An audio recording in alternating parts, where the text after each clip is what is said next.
Was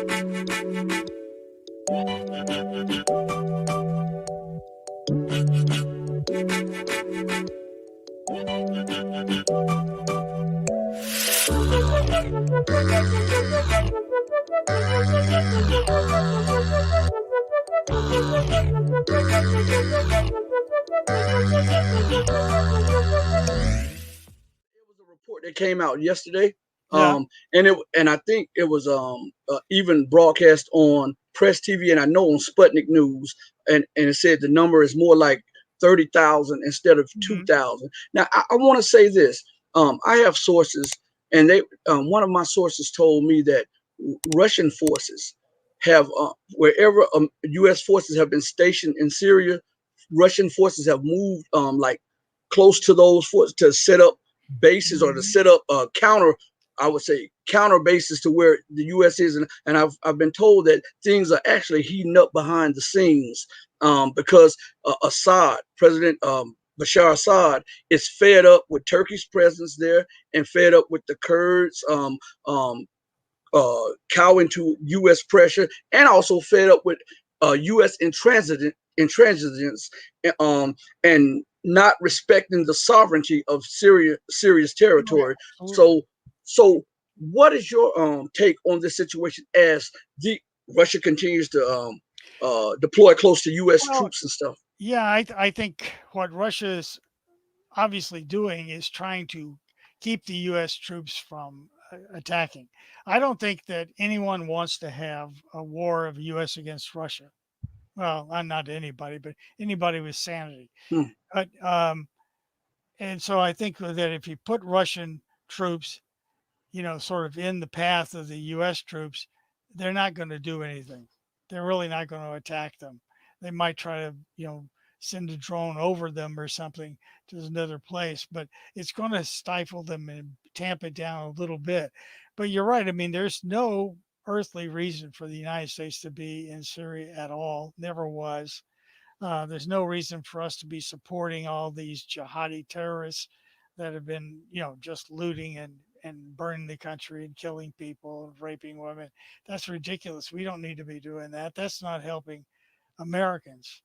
It's helping, I don't know, somebody, but it's not helping us. And that's the thing that I find the most frustrating about foreign policy in general is that we always talk about American interests, Mm-hmm. but we don't talk about which Americans.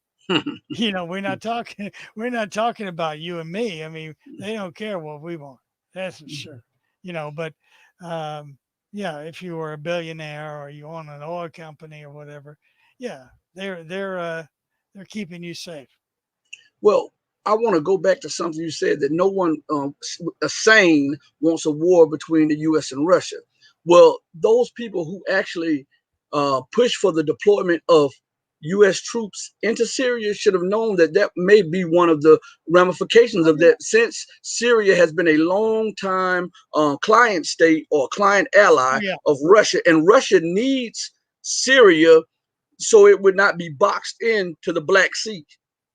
oh yeah. So No, it's I understand that point, but I mean, look at all the other things the U.S. has been doing. I mean, we under Obama we had this coup in mhm, Ukraine in mhm, 2014, and we threw the government out and put this bunch of Nazis in charge, who basically then attacked the Russian-speaking people in the eastern part of the country and almost caused a war there.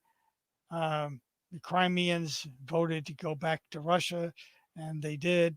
But then you've got U.S. troops and NATO troops in everything from Estonia and Latvia and Lithuania into Poland. We just put more troops in Poland. I mean, they're right up on the Russian border. And we're also fooling around with the various Central Asian republics, trying to have a little color revolution down there, mhm, because the idea is to encircle Russia completely and make it impossible for them to attack. mhm, And then I think there's some people in the Pentagon who would want to bomb Russia. Yeah, I mean mhm, there are people. There are definitely people in Washington who think that it's possible to win a nuclear war against Russia. Um, I think they're insane. I think it's a ridiculous and pointless exercise. Uh, Um, but I'm sorry. Hillary Clinton once made a statement, and I'm paraphrasing. She said it's unfair for Russia to have all of those resources over there to herself, and that America should have the rights to some of those resources over there. This, I mean, Hillary Clinton yeah, yeah, made yeah. a statement. But if you said United States doesn't have a right to all these resources we have here, Yeah, we Russia has a right to get some yeah. of these resources, don't you think? No, I mean that's the classic thing when anybody in the U.S. State Department talks is flip it over. Hmm. If they were doing Hmm. it to us, no, no way we would permit that. What if the Chinese went into Mexico and put Right. bases right up along the border? America wouldn't stand for Oh no, you know, wouldn't stand for it. No. it.